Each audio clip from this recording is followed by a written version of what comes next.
3 సార్లు ప్రవేశపెట్టినప్పుడు కూడా కనీసం కాంగ్రెస్ పార్టీ అధికారంలోకి రావడానికి కావాల్సిన మేనిఫెస్టో ఆధారంగా గ్యారంటీలు హామీలు మొత్తం కూడా ఆ మేనిఫెస్టోలో ఈ యొక్క గవర్నర్ ప్రసంగంలో పెట్టేవాళ్ళు. ఈసారి ఆ గవర్నర్ ప్రసంగంలో ఆ గ్యారంటీల విషయమే మర్చిపోయారు అధ్యక్ష. గ్యారంటీలు అంటే మొత్తం మీరు చేసినని చెప్పేసి అనుకొని మర్చిపోయినరా, లేకపోతే కావాలని చెప్పి పెట్టలేదా అని చెప్పేసి మాకు అర్థం కాలేదు అధ్యక్ష. అందులో ముందుగా మాట్లాడుతూ సుపరిపాలన, మొదటిసారి ప్రజావాణి, రెండోసారి ప్రజావాణి, ప్రజా పరిపాలన, మళ్ళీ ఇప్పుడు 99 రోజుల పాలన అని చెప్పి పెట్టాను. ముఖ్యమంత్రి గారు మొట్టమొదటి రోజు ఇక్కడ మాట్లాడుతున్నప్పుడు వారు చెప్పిన ఖచ్చితంగా ప్రజా దర్బారు పెడతాం, ప్రజావాణి పెడతాం, ఆ ప్రజావాణికి ఖచ్చితంగా నేను ముఖ్యమంత్రిగా నేను వెళ్తా అని చెప్పేసి ఆనాడు ఫ్లోర్లో కానీ లేకపోతే బయట కానీ చెప్పింది. కానీ ఇప్పటి వరకు ప్రజావాణిలో క్యాంప్ ఆఫీస్లో పెడతామని చెప్పిండ్రు. వారి క్యాంప్ ఆఫీసు ఉన్నది జూబ్లీ హిల్స్లో. మరి ఇక్కడ ఉన్న క్యాంప్ ఆఫీస్లో ఇంతవరకు ప్రజావాణి పెట్టవల్లే, పెట్టిన ప్రజావాణి కూడా ఎక్కడైతే పెట్టినరో ఇవాళ ఆనాటి ప్రగతి భవన్లో ఇప్పటి వరకు కూడా ఒక్కరోజు కూడా ఈ 800 రోజుల్లో ఒక్కరోజు కూడా ముఖ్యమంత్రి గారు ప్రజావానికి వెళ్ళలే.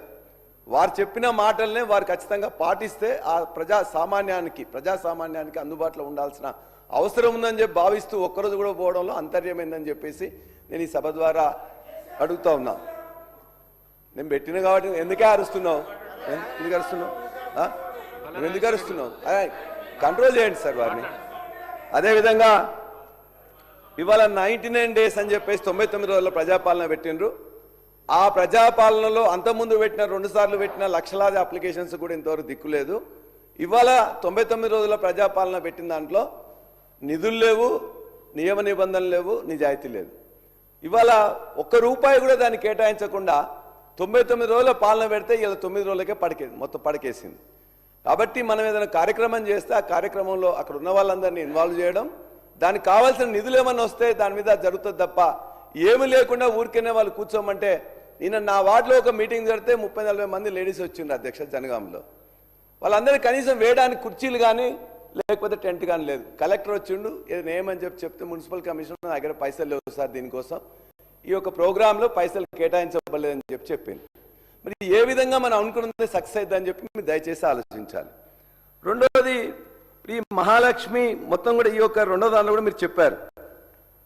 అభయహస్తం మేనిఫెస్టోలో చెప్పిన అన్నిట్లలో కూడా మొత్తం 6 గ్యారంటీల్లో మహాలక్ష్మిలో మొదటిది మహిళలకు ప్రతి నెల 2500 ఇవ్వబల్లే. రెండోది రైతు భరోసాలో కౌలు రైతులకు కూడా 15,000 ఇస్తామన్నారు, ఇవ్వలేదు. వ్యవసాయ కూలీలకు 12,000 ఇస్తామన్నారు, ఇవ్వలేదు. వరి పంట క్వింటాల్కి 500 బోనస్ అని చెప్పిండ్రు. ఈ బోనస్ ఇచ్చిన దానిలో కూడా మిగతా వాళ్ళందరూ మాట్లాడుతూ ఇది ఓన్లీ దొడ్డు ఓట్లకు కాదు సన్న ఓట్లకు ఇస్తామని చెప్పింది. అధ్యక్ష, దొడ్డు ఓట్లకు కాదు, మీరు మేనిఫెస్టో అభయహస్తంలో వరంగల్ డిక్లరేషన్గా, నేను వరంగల్ కాబట్టి అదే రోజు మీటింగ్ కూడా పోయినా, ఆ తర్వాత మీరు ప్రకటించిన దానిలో వరంగల్ డిక్లరేషన్లో చూడండి ఏ ఓట్లు వరి ధాన్యం 2183 రూపాయలు ఉండే, సన్నధాన్యం ధర 2200 రూపాయలు, 3 రూపాయలు, దొడ్డు ధాన్యం 2183, దొడ్డు ధాన్యానికే 500 రూపాయలు ఇస్తామని చెప్పేసి అభయహస్తంలో మీరు క్లియర్గా 8వ పేజీలో మీరు ఖచ్చితంగా దయచేసి చూడండి. ఇవాళ మీరు ఇచ్చిన ఈ యొక్క ఇచ్చిన రాసిందే మీకు పంపిస్తా, మా మంత్రి గారు అడుగుతున్నారు పంపిస్తా. అదేవిధంగా మొక్కజొన్న కూడా అధ్యక్ష 400 రూపాయలు బోనస్ ఇస్తామని చెప్పిండ్రు, ఆ బోనస్ ఇవ్వలే. తర్వాత ఇంతకుముందు మాట్లాడిన వాళ్ళందరూ కూడా మాకు పెద్దపల్లి వచ్చిన రమణన్న మాట్లాడి చెప్పిండ్రు, గత యాసంగి సంబంధించిన 1208 కోట్ల రూపాయలు ఈరోజు ₹1 కూడా రాలేదు అధ్యక్ష. దయచేసి ఉత్తమ్ కుమార్ రెడ్డి గారిని మరోని అడగండి, ₹1 కూడా రాలే. దయచేసి అవి వచ్చే విధంగా ప్రయత్నం చేయమని చెప్పేసి నేను కోరుతున్నా. మూడోది ఏం చెప్పిన అధ్యక్ష, పంట బీమా ఇస్తామని చెప్పింది. ఆ రోజున మీరు ఇవ్వలేదు, ఫెయిల్ అయ్యారు, ఫసల్ బీమా మీరు ఇంక్లూడ్ కాలేదు అని చెప్పేసి తిట్టకుండా తిట్టింది. ఈరోజు 2.5 సంవత్సరాల తర్వాత కూడా పంట బీమా కానీ ఫసల్ బీమాలో జాయిన్ కాలే, పంట బీమా పెట్టలే. మరి నువ్వు ఇతరులు నువ్వు చేయెత్తి చూసినప్పుడు నువ్వు ఎందుకు పెట్టలేదని చెప్పేసి మేము ఖచ్చితంగా అడుగుతున్నాం. అదేవిధంగా రైతులకు ఏదైతే రైతు బీమా బ్రహ్మాండంగా ఉన్నది కాబట్టి ఆ రైతు బీమాలో భూమి లేని రైతులకు, ఇందులో వరంగల్ రైతు డిక్లరేషన్లు ఇచ్చింది, రైతు కూలీలు భూమి లేని రైతులకు కూడా రైతు బీమా పథకం ఇస్తా అని చెప్పింది, ఇవ్వలేదు అధ్యక్ష. అది ఇవ్వాలని చెప్పేసి నేను కోరుతా ఉన్నాను. అదేవిధంగా నరేగాది వ్యవసాయ పంటలకు అది చేస్తామని చెప్పిండ్రు, ధరణి పోర్టల్ రద్దు చేసి అది చేస్తామని చెప్పింది. అధ్యక్ష, రోజు ప్రతి సంవత్సరం పంట పండగానే మస్తు రికార్డు మొత్తం కూడా మేము చేసినామని చెప్తున్నారు. మేము అడుగుతున్నాం అధ్యక్ష, 2014లో ఎంత వరి విస్తీర్ణం ఉన్నది, 2023లో గత ప్రభుత్వం దిగిపోయినాడు వరి విస్తీర్ణం ఎంత ఉంది, ఇవాళ ఎంత ఉంది? ప్రతి సంవత్సరం కూడా రికార్డు చేసినాం అంటున్నారు. నేను ఛాలెంజ్ చేసి అడుగుతున్నా, రైతు బంధు సమితి అధ్యక్షునిగా నేనున్నా. ఇవాళ 1 ఎకరం కూడా గతంలో 2014-15లో 131 లక్షల ఎకరాలకు ఆనాడు సాగు విస్తీర్ణం ఉన్నది. 2022-23కి 2008.67 లక్షలకే వచ్చింది. ఈ 2 సంవత్సరాల్లో కూడా ఆ 208 లక్షలు దాటలేదు అధ్యక్ష. రికార్డు వరిధాన్యం కాదు, మొత్తం సాగు విస్తీర్ణం దాటలే. ఈ లెక్కలు కూడా నేను కాదు, ఇవాళ మన కమిషన్ వ్యవసాయ డిపార్ట్మెంట్ నుంచి తీసుకున్న రికార్డు మాత్రమే నేను చెప్తున్నా. ఇది నేను అబద్ధం కాదు, ఇది మన యొక్క గవర్నమెంట్ ఇచ్చిన రికార్డు. రెండోది అధ్యక్ష, వరిధాన్య సేకరణ విషయంలో కూడా వాళ్ళు ఏం చెప్తున్నారంటే మొత్తం కూడా ఇలా బ్రహ్మాండమైన రికార్డ్స్ మస్తు పంట పండించమని చెప్తున్నారు. ఇలా వరిధాన్య సేకరణ 2014లో 14-15లో 24 లక్షల మెట్రిక్ టన్నులు తీసుకుంటే 2020-21లో 141 లక్షల మెట్రిక్ టన్నులు ప్రొక్యూర్ చేసినాం. 2022-23లో 131 లక్షల 0.86. ఇవాళ ఈ 2 సంవత్సరంలో ఇంతకంటే రికార్డు మీరు చేసినని చెప్పేసి అంటే నేను ముక్కు నెలకు రాస్తా. రికార్డు మొత్తం కూడా మేమే రికార్డు చేసినామని చెప్పేసి మాట్లాడుతున్నారు. అంతేకాదు అధ్యక్ష, వారు ఇంకా మాట్లాడుతున్నప్పుడు చెప్పేది ఏంటంటే అధ్యక్ష, ఉత్పత్తి ఉత్పాదకత, వరిధాన్యం ఉత్పత్తి అధ్యక్ష 2014లో ఉన్నప్పుడు మన రాష్ట్ర స్థానం 14వ స్థానం, మనది 14వ స్థానం అధ్యక్ష. ఆ తర్వాత ఉత్పాదకత కూడా అంటే ఎకరానికి ఎన్ని క్వింటాలు వండే దానిలో కూడా మన స్థానం 15వ స్థానం. 2022-23 వరకే ఉత్పత్తిలో భారతదేశంలో పంజాబ్ని, హర్యానాని, వెస్ట్ బెంగాల్ని, ఉత్తరప్రదేశ్ని తలదాటి నెంబర్ 1గా వచ్చినాం. ఇవాళ కొత్తగా ఒక్క గింజ కూడా ఎక్కువగా పండించలేదు అధ్యక్ష. ఇది కూడా నేను మన యొక్క కమిషన్ మన యొక్క వ్యవసాయ కమిషన్ కావచ్చు, లేకపోతే మన దగ్గర నుంచి తీసుకున్న రికార్డ్సే అధ్యక్ష. అంతేకాదు ఉత్పాదకతలో కూడా మనం 15వ స్థానంలో ఉంటే 2023 వరకే మన స్థానం పంజాబ్ తర్వాత 2వ స్థానం ఉన్నది. ఇవాళ కూడా 2వ స్థానంలో ఉన్నాం. అంతే తప్ప మనం ముందుకు రాలే. ప్రతిసారి కూడా మేము మొత్తం కూడా 1వ రికార్డు వచ్చింది, కాళేశ్వరం నీళ్ళు రాకుండా వచ్చిందని చెప్పడం, వరి ఉత్పత్తి ఎక్కువైంది, వరి విస్తీర్ణం ఎక్కువైంది, లేకపోతే మొత్తం కూడా పంట ఎక్కువైందని చెప్పడం అనేది ఇది బూటకం, అబద్ధం, అవాస్తవం, అర్ధసత్యం. దయచేసి ఇది గమనించాలని చెప్పి కోరుతున్నాం. అదేవిధంగా రుణమాఫీ గురించి చెప్పారు అధ్యక్ష. రుణమాఫీ ఎంత ఇవ్వాలని చెప్పింది అధ్యక్ష? 45,000 కోట్లు ఉందని చెప్పిండ్రు. 40 లక్షల మందికి ఎంత ఇచ్చినాం మనం? 20 లక్షల మందికి 20,600 కోట్లు ఇచ్చినాం. సరే, 21 లక్షల మందికి ఇచ్చినాం అనుకోండి. మనమే చెప్పినాం చాలా సార్లు. ఈ 45,000 కోట్లది ఏ విధంగా 20,000 కోట్ల తగ్గించింది? ఆ 20,000 కోట్లు కూడా ఎక్కడ ఇచ్చినాం అధ్యక్ష? వానాకాలం 2024 ఇవ్వాల్సిన 8,500 కోట్లు ఇవ్వలే. ఆ తర్వాత యాసంగి సంబంధించింది కూడా ఇవ్వలే. ఆ తర్వాత ఇప్పుడు కూడా ఇవ్వలే. మొత్తం మీద రైతు బంధు ఇవ్వాల్సిన 3 సార్లు ఎగబెట్టేసి 20,000 కోట్ల రూపాయలు ఇచ్చేసి నేను రైతు రుణమాఫీ చేసిన అని చెప్పేసి అంటే ఎట్లా అధ్యక్ష? రుణమాఫీ చేసిండ్రు, కానీ రుణమాఫీతో పాటు రైతు బంధు అయితే ఆపేసిండ్రు కదా. కాబట్టి రుణమాఫీ చేయడం అనేది కూడా అది మోసం, ఈ యొక్క రైతులను మోసం చేయడం తప్ప మరొకటి కాదు అధ్యక్ష. అంతేకాదు అధ్యక్ష, బోనస్ కూడా 1206 కోట్లు ఇవ్వాలి. ఇంకోటి చెప్తున్నారు, ఇవాళ కూడా 3 లక్షల రెవెన్యూ మినిస్టర్ గారు చెప్పిండ్రు, దరిదాపుగా 3,76,000 కొత్త పీపీబీలు ఇచ్చినామంటున్నారు. రైతు బంధు రేపు ఎల్లుండి వేస్తామని చెప్తుంటున్నారు. ఈ కొత్త పాస్బుక్లు వచ్చినాయంటే అంతకుముందు ఎవరైతే అమ్మినరో వాళ్ళ యొక్క పేరు తొలగించబడ్డాయి. మరి కొత్తగా వచ్చిన వాళ్ళందరినీ అందులో ఇంక్లూడ్ చేయాలి కదా. ఇప్పటిదానికి ఇంక్లూడ్ చేయడానికి అని చెప్పేసి వాళ్ళకి ఆర్డర్స్ ఇవ్వలే. అంతేకాదు రైతు బీమా సంబంధించింది కూడా ప్రతి సంవత్సరం కూడా ఒక 15 రోజులు ఎప్పుడైతే మనం చేస్తామో అప్పుడు 15 రోజులు అవకాశం ఇస్తాం. ఈ 3,76,000 మంది ఎవరైతే కొత్తగా పాస్బుక్లు సంపాదించిండ్రో వాళ్ళందరినీ కూడా అందులో ఇంక్లూడ్ చేయాల్సిన అవసరం ఉన్నది. పాస్బుక్లు అంటే రైతులు అంటేనే వానికి 1 ఎకరం 1 గుంట 2 గుంటలు ఎంతో కొని ఉంటాడు. వాళ్ళకి రైతు బీమా ఇవ్వాల్సిన అవసరం ఉన్నది. రైతు బీమా కోసం ఇంక్లూడ్ చేయలే, రైతు బంధు కోసం రైతు భరోసా అని చెప్తున్నాం, దానికి ఇంక్లూడ్ చేయలే. దయచేసి రేపు పొద్దున మీరు చేసే దాంట్లో ఈ 3,76,000 కొత్త పాస్బుక్లు ఎవరున్నాయో దాన్ని ఇంక్లూడ్ చేయాలని చెప్పేసి నేను మీ ద్వారా ఈ ప్రభుత్వాన్ని కోరుతున్నా. అదేవిధంగా వ్యవసాయానికి మొత్తం కూడా మేము ఇంత డబ్బులు పెట్టినాం ఇది చేసినాం అని చెప్పేసి అన్నారు. అదేవిధంగా ఇందులోనే ఈ యొక్క గవర్నర్ ప్రసంగంలో మాట్లాడుతూ ఒక మాట చెప్పింది. ఏం చెప్పిండ్రు? 2004 జలయజ్ఞంలో తర్వాత ఆనాడు మొదలైన ప్రాజెక్టులన్నిటి కూడా పైసలు ఇస్తాం. 2024-25 తర్వాత స్టార్ట్ అయిన వాటన్నిటి కూడా పైసలు ఇస్తాం. మరి 2014 నుంచి 2024 వరకు స్టార్ట్ అయిన ప్రాజెక్టులకు డబ్బులు ఇయ్యరా అధ్యక్ష? ఇందులోనే రాసిండ్రు ఇవాళ గవర్నర్ ప్రసంగంలో. అది కూడా చెప్తున్నాం అధ్యక్ష. అంటే 2023 నుంచి 2014 నుంచి 23 వరకు స్టార్ట్ అయిన అనేక ప్రాజెక్టులలో ఇవాళ రంగారెడ్డి పాలమూరు ఉన్నది, పాలమూరు రంగారెడ్డి ఉన్నది. ఇవాళ కాళేశ్వరంలో మిగిలిపోయిన ప్రాంతం ఉన్నది. అదేవిధంగా చాలా ఉన్నాయి. కాళేశ్వరంలో అనేక కాంపోనెంట్స్ ఉన్నాయి. దాంతోపాటు సీతారామ ప్రాజెక్టు కూడా ఉన్నది, చాలా ఉన్నాయి. అంటే 2014 నుంచి 2023 వరకు స్టార్ట్ చేసిన ప్రాజెక్టులకు పైసలు ఇస్తామని ఇందులో చెప్పలే. 2004లో జలయజ్ఞంలో స్టార్ట్ చేసిన మిగిలిపోయిన వాటికి పైసలు ఇస్తాం. అదేవిధంగా 2024-20లో స్టార్ట్ చేసిన ఏమున్నది అధ్యక్ష? ఒకటి కొడంగల్ది.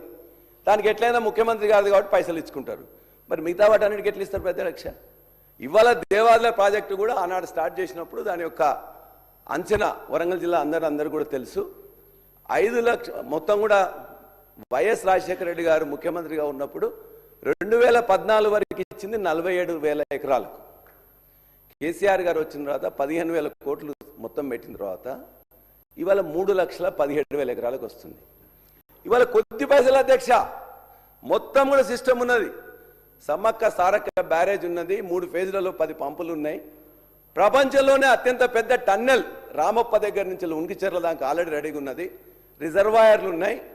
ఇవాళ ఒక 3,000 కోట్లు ఇస్తే 5,47,000 ఎకరాలకు నీళ్ళు వస్తాయి. ముఖ్యమంత్రి గారు మొన్న వచ్చినప్పుడు కూడా క్లియర్గా చెప్పినాం. అనేక ప్రాజెక్టులో కూడా ఇలా డబ్బులు వస్తాయి. కాబట్టి నేను ఇవాళ రేపు పెట్టే బడ్జెట్లో కూడా ఈ గవర్నర్ ప్రసంగంలో మీరు చెప్పింది సరైనదిగా లేదు. ఓన్లీ జలయజ్ఞంలో వాటికి మాత్రం పైసలు ఇస్తాం, తర్వాత రేవంత్ రెడ్డి గారు స్టార్ట్ చేసిన వాటికి పైసలు ఇస్తాం అనేది అన్యాయం, అక్రమం. కాబట్టి ఖచ్చితంగా ఎక్కడున్నా కూడా ఈ భూమి అంతా కూడా తెలంగాణ బిడ్డలే. అందరు కూడా ఎవరు ఎప్పుడు స్టార్ట్ చేసినా ఏ పేరున్నా అన్ని ప్రాజెక్టులకు కూడా పైసలు ఇవ్వాలని చెప్పేసి మీ ద్వారా కోరుతున్నా. అదేవిధంగా కన్క్లూడ్ చేయండి. అయ్యో సార్, నేను మాట్లాడేది వేరేది ఏమన్నా మాట్లాడినా సార్? ఇంకోటి సార్, దయచేసి ఒక 10 నిమిషాలు ఏంటి సార్ ప్లీజ్. కృష్ణా గోదావరిలో ఒక్క నిమిషం సార్, నేను వేరే విధంగా తిట్టుకుంటే ఏమన్నా మాట్లాడినా సార్? లేదు సార్ ప్లీజ్ సార్.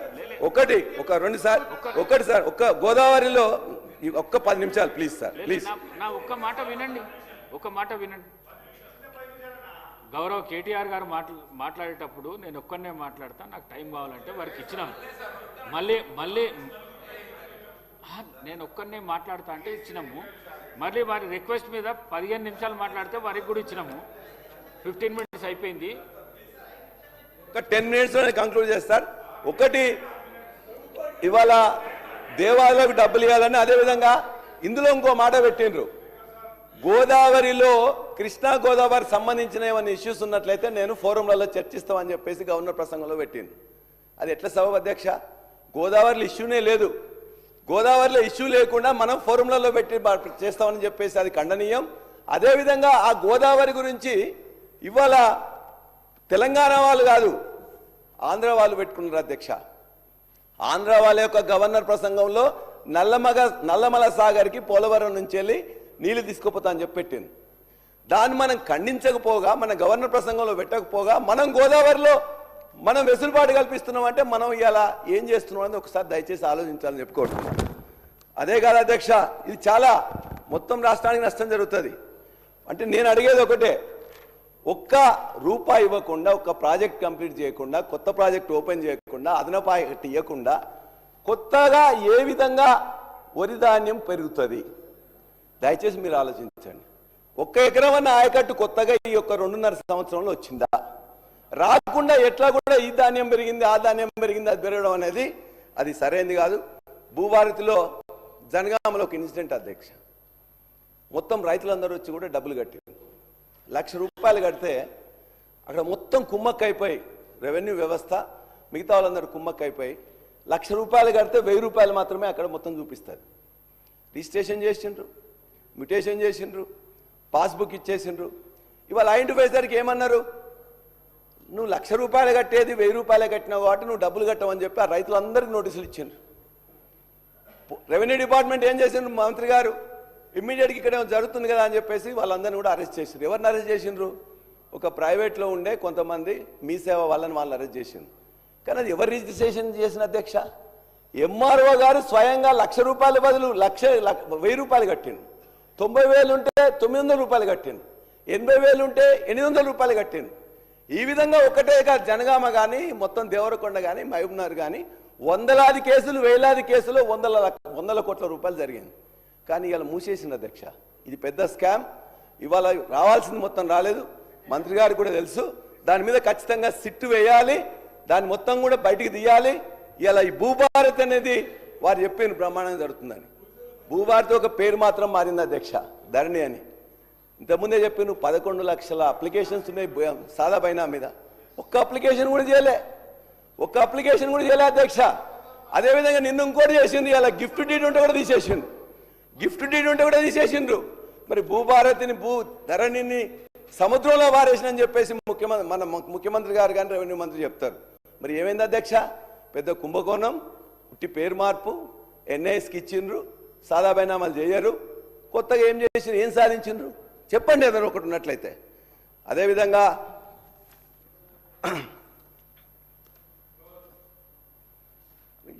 యూరియా గురించి కూడా ఇవాళ యాప్లు పెట్టిండ్రు. ఇవాళ చాలా ఇబ్బంది జరుగుతున్నది. వచ్చిన 5-10 నిమిషాల్లోనే అయిపోతున్నది. కాబట్టి దాన్ని మళ్ళీ మీరు ఆలోచించి వేరే విధంగా చేయాలని నా కోరిక. అదేవిధంగా హౌసింగ్ మినిస్టర్ గారు వారు చెప్పారు, ఇందులోనే మీరు రాసిండ్రు 20 లక్షల ఇల్లు కట్టిన తర్వాతనే చేస్తామని. 2.5 సంవత్సరాలు అయిపోయింది. గవర్నర్ ప్రసంగంలో మీరు ఏం పెట్టిండ్రు, 4.5 లక్షలు ఇప్పటిదాకా ఇస్తున్నానికి ప్లాన్ చేసినాం. ఎంత ఇచ్చిండ్రు, 3,24,000 శాంక్షన్ చేసిండ్రు. ఎన్ని స్టార్ట్ అయినాయి, 2,67,000 స్టార్ట్ అయినాయి. ఎంత అలొకేట్ చేసిండ్రు, 22,500. ఎంత ఇచ్చిండ్రు, 5,000. 20 లక్షలు ఎక్కడైతే అధ్యక్ష, 2.5 సంవత్సరాల్లో మీరు ఇచ్చిన దాంట్లో ఇవాటికి కూడా మీరు అనుకున్న దానిలో టార్గెట్లో కూడా 10% కూడా కాలే. మరి మిగతా 90% వచ్చే 2 సంవత్సరాలు అయిపోద్ది అధ్యక్ష. ఇల్లదే మేము అడుగుతున్నాం, మీరు ఇచ్చిన దాంట్లో అదిగా అధ్యక్ష. మంత్రి గారికి మేము చెప్తున్నాం, మంత్రి గారికి ఇక్కడ మంత్రి గారు ఉన్నారు కాబట్టి సార్ ఇంకో సమస్య ఇందులో L1, L2, L3 వచ్చింది అధ్యక్ష. L1, L2, 3లో ఏమవుతుందంటే వాళ్ళు అక్కడ పోయిన తర్వాత ఇల్లు లేని వాళ్ళు కిరాయికి ఉంటే కిరాయి వాళ్ళు ఒకవేళ వేరే పక్కా భవనం ఉంటే ఆ ఫోటో తీసుకొని ఇబ్బంది అవుతున్నది. మంత్రి గారికి రివ్యూ చెప్పినాం. ఇంతవరకు పంచాయత్ సెక్రటరీ పోతే ఏఈ ఇవ్వమంటాడు, ఏఈ దగ్గర పోతే పీడీ ఇవ్వమంటాడు, పీడీ దగ్గర పోతే కలెక్టర్ దగ్గర ఇవ్వమంటాడు, కలెక్టర్ దగ్గర పోతే పైన గౌతమ్ కుమార్ ఎండి దగ్గర ఇవ్వమంటాడు. ఆయన ఉంటాడు గవర్నమెంట్ పాలసీ అంటాడు. మంత్రి గారు కూడా దృష్టికి తీసుకొచ్చినాం. L1 అయినా L2 అయినా L3 అయినా మీరు ఇచ్చిన లెటర్ తీసుకొని వాళ్ళు ఇల్లు కట్టుకుంటే బిల్లు వేయకుండా మొత్తం కూడా ఇదే పర్మనెంట్ ఉందని చెప్పేసి ఇప్పుడు ఆపడం కరెక్ట్ కాదు. మీరు శాంక్షన్ ఇస్తే శాంక్షన్ ఇచ్చిన వాళ్ళకి ఇవ్వండి. కాబట్టి ఈ విధంగా 20 లక్షలు టార్గెట్ పెట్టుకొని 2 లక్షలు స్టార్ట్ చేయకుండా 5,000 రూపాయలు 5,000 కోట్లు ఇవ్వకుండా మొత్తం కూడా పెద్దగా చెప్పడం అనేది సరైనది కాదు. దీన్ని ఖచ్చితంగా మీరు దయచేసి ఆలోచించాలని కోరుతున్నాం. ఎడ్యుకేషన్ గురించి కూడా ఇవాళ గవర్నమెంట్ ఎడ్యుకేషన్ స్కూల్స్ మొత్తం కూడా మూతపడుతున్నాయి అధ్యక్ష. 16 లక్షల మంది విద్యార్థులు మాత్రమే ఉన్నారు. 1/3 విద్యార్థులు గవర్నమెంట్లో ఉంటే 2/3 ఇలా ప్రైవేట్లో ఉన్నారు.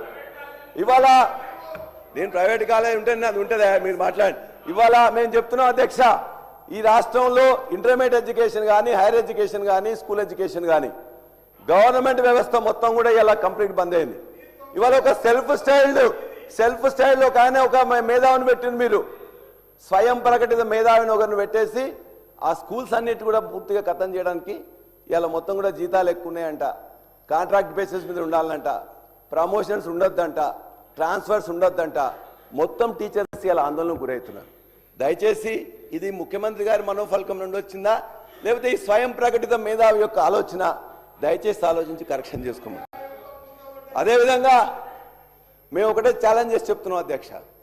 ఇంతకుముందు సాంబశివరావు గారు కూడా చెప్పింది, ఇవాళ ఇక్కడ ఉన్న దాంట్లో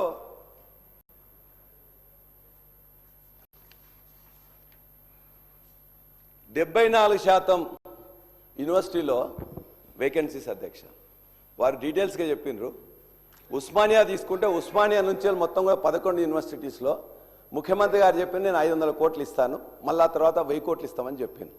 నేను అడుగుతున్నా, ఇంతవరకు ఈ యూనివర్సిటీల్లో 2.5 సంవత్సరాల్లో ఏదన్నా యూనివర్సిటీలో ఒక్క పోస్టు ఫిలప్ చేసిండ్రా? ఏదన్నా ఒక్క ఇటుకన్నా పెట్టినరా? ఎందుకు మాటలు చెప్పడం ఎందుకు సార్? ఇవాళ ఎక్కడ వీసీలు ఎవరు లేరు. వీసీలు ఎందుకు? వీసీలు ఒక్కరు కాదు కదా. దయచేసి ఇవాళ ఒక్కరిని కూడా ఇగో యూనివర్సిటీల గురించి మొత్తం అన్ని యూనివర్సిటీలో 11 యూనివర్సిటీల్లో ఇవాళ ఉన్న పోస్టులు 2846లో 2059 వేకెన్సీస్ 27% ఫిల్ అయితే 73% ఇవాళ వేకెన్సీస్ ఉన్నాయి. మరి ఎక్కడ గవర్నమెంట్ విద్యను మీరంతా చేస్తామని చెప్తారు? మేమంటే ప్రైవేటే. ఇవాళ జూనియర్ కాలేజీలు, డిగ్రీ కాలేజీలు ఇవాళ మొత్తం కూడా డబ్బులు లేకుండా ఫార్మసీ కాలేజ్ కానీ, ఇంజనీరింగ్ కాలేజ్ కానీ వచ్చే 2 సంవత్సరంలో మొత్తం కూడా ఇవాళ ఆల్రెడీ ప్రభుత్వంలో ఏదైతే స్కూల్ ఎడ్యుకేషన్ ఉందో మొత్తం కూడా ఖతమైపోయింది. ఇవాళ గురుకులాలు మొత్తం కూడా ఖతమైపోతున్నాయి. అదేవిధంగా యూనివర్సిటీస్ మొత్తం కూడా భ్రష్టు పట్టినాయి. ఇవాళ ఉన్న మిగతా ప్రైవేట్లో ఉండే వాళ్ళందరూ కూడా ఒక శ్రీ చైతన్య నారాయణ మాత్రమే బతుకుతారు. మిగతా ఇవాళ తెలంగాణలో పెట్టిన, తెలంగాణ బిడ్డలు పెట్టిన అన్ని జూనియర్ కాలేజీలు, డిగ్రీ కాలేజీలు, ఫార్మసీ కాలేజీలు, ఇంజనీరింగ్ కాలేజీలు మొత్తం కూడా 2 సంవత్సరంలో క్లోజ్ అయిపోతున్నాయి. అనేక మంది తెలంగాణ బిడ్డలు చదువుకున్న వాళ్ళు ఎంటర్ప్రెన్యూర్స్ ఉండి వ్యాపారం కోసము బతకడానికో పెట్టినవి కూడా వాళ్ళు ఇలా ఆత్మహత్యకు శరణ్యం అవుతున్నారు. దయచేసి ఫీ రియంబర్స్మెంట్ మీరు ఇవ్వదలుచుకోకపోతే నేను ఇవ్వను అని చెప్పండి. ఇవ్వకండి, ఇవ్వకుండా చేయాలని చెప్పేసి నేను కోరుతున్నా. అదేవిధంగా ఉన్న వాళ్ళకి ఇచ్చి ఇప్పటి నుండి బంద్ చేయండి. అదేవిధంగా ఉద్యోగాల గురించి చెప్పారు అధ్యక్ష. ఉద్యోగాల గురించి ఏం చెప్పింది అధ్యక్ష? 67,000 ఉద్యోగాలు ఇచ్చినామని చెప్పాను. అందులో ఒక 10,000 ఉద్యోగాలు ఇచ్చిండ్రు. మిగతా కూడా ఇంతకుముందే నోటిఫికేషన్ ఇచ్చిండ్రు, ఇంతకుముందే ఎగ్జామ్స్ అయినాయి, ఇంతకుముందే సర్టిఫికేట్ తయారైనాయి, ఇవాళ ఇచ్చిండ్రు, పర్వాలేదు. కానీ మనం ఏం చెప్పినాం అధ్యక్ష? మొదటి సంవత్సరంలోనే 2 లక్షల ఉద్యోగాలు ఇస్తాం. రెండో సంవత్సరం నుంచి ఏం చేస్తాం? జూన్లో నోటిఫికేషన్ ఇస్తాం, సెప్టెంబర్ 17 వరకు మొత్తం ఫిలప్ చేస్తామని. గత ప్రభుత్వంలో పోలీస్ నోటిఫికేషన్ ఇస్తే 2016 ఇచ్చినాం, 2018 ఇచ్చినాం, 2020 కరోనా, 2022 ఇచ్చాను. 46,500 మంది పోలీసులను తీసుకున్నారు. ఇవాళ 15 లక్షల మంది అభ్యర్థులు ఎస్ఐ కోసం, కానిస్టేబుల్ కోసం, పోలీసు ఇతరుల కోసం ఇలా అశోక్ నగర్ కానీ ఇంకో దగ్గర కానీ మొత్తం వెయిట్ చేస్తున్నారు అధ్యక్ష. ఇది వాస్తవం.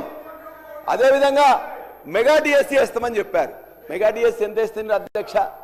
అంతకుముందు 6,000 ఉంటే మళ్ళీ ఒక 6,000 కలిపి 11,500కి ఇచ్చారు. 50,000 వస్తాయని చెప్పి ఎదురు చూస్తారు.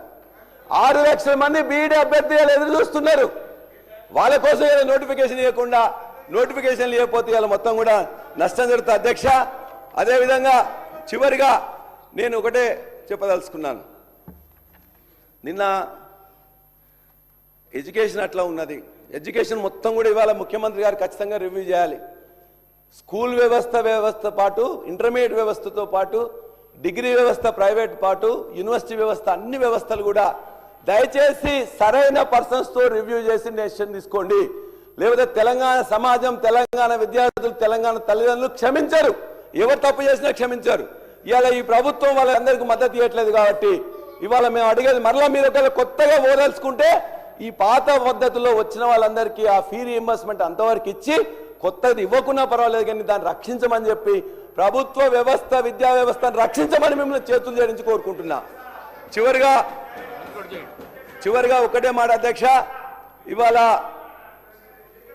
నిన్న ఎంత పక్షపాతం అంటే అధ్యక్ష, స్వయంగా మీరేమన్నారు? అంబేద్కర్ గారి ఒకటి అయిపోయిందన్న లాస్ట్ మాట. అంబేద్కర్ గారి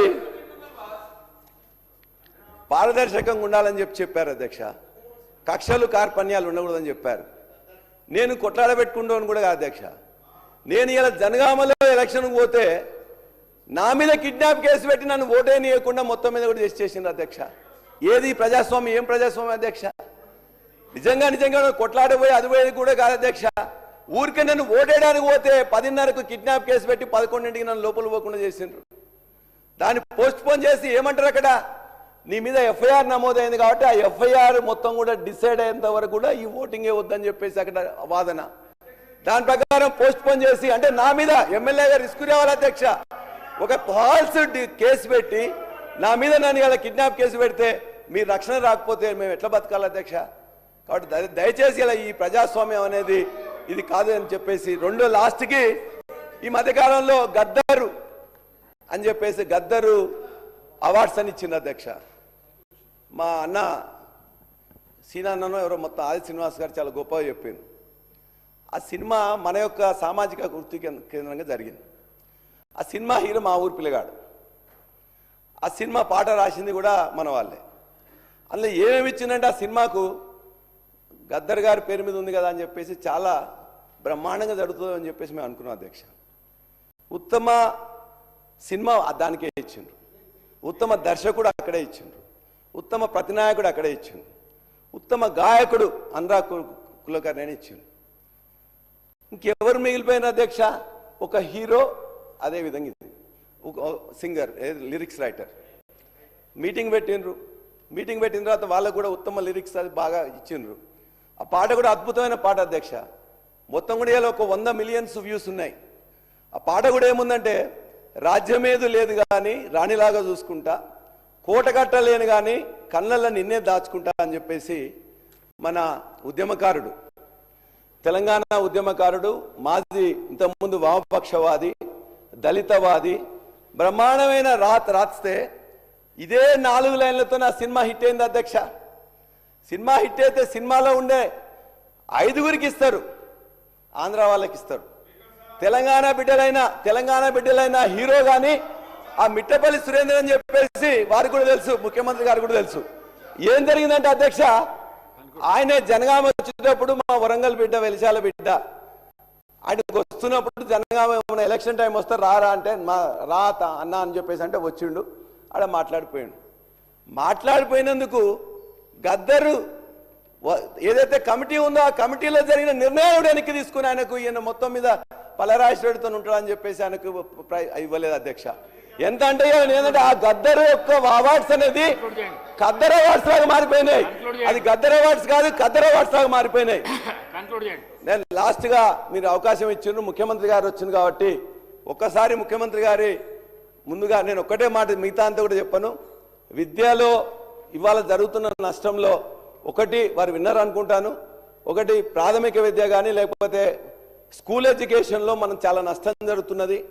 మీరు ఎవరైతే మేధావులు అనుకున్నారో వాళ్ళు కాకుండా నిజంగా దాని మీద పనిచేస్తున్న మిగతా వాళ్ళతో వర్క్ చేసి ఆ వ్యవస్థను బాగు చేయాలని చెప్పి కోరుకుంటున్నాం. అదేవిధంగా యూనివర్సిటీలో ఒక్క రిక్రూట్మెంట్ కూడా జరగలేదు. ఈ 2.5 సంవత్సరంలో ఒక్క ఇటుక కూడా పెట్టలే. మీరు ఇంతకుముందు 500 కోట్లు ఇచ్చిండ్రు, ఇప్పుడు 1000 కోట్లు ఇచ్చిండ్రు. అది ఖచ్చితంగా అయ్యేటట్టు ఆ యూనివర్సిటీలో నేను చదువుకున్నా, ఆ యూనివర్సిటీని నన్ను తయారు చేసింది. ఉస్మా యూనివర్సిటీలో ఎంఎస్సీ చదువుకొని పిహెచ్డీ చదువుకున్నా. ఆ యూనివర్సిటీ కలగాలం పేరుతో ఉండాలని చెప్పి కోరుకునే వాడిని. కాబట్టి దాన్ని ఖచ్చితంగా ఈ మొత్తం యూనివర్సిటీలో 75% ఖాళీలు ఉన్నాయి. కాబట్టి మేము చేయలేకపోతే కాబట్టి ఇట్టున్నాం కదా, మీరు చేసింది కాబట్టి మీరు చేయమని అడుగుతున్నాం కదా. ఇవాళ మొత్తం కూడా మీరు ఇంతకుముందు కూడా కామన్ రిక్రూట్మెంట్ బోర్డు ఉంటే దాన్ని ఆపడం జరిగింది. కాబట్టి యూనివర్సిటీస్ బాగుపడాలంటే ఫ్యాకల్టీ రిక్రూట్మెంట్ ఇంపార్టెంట్. మీరు పైసలు ఇవ్వడమే కాదు, ఫ్యాకల్టీ రిక్రూట్ చేయాలి. ఫ్యాకల్టీ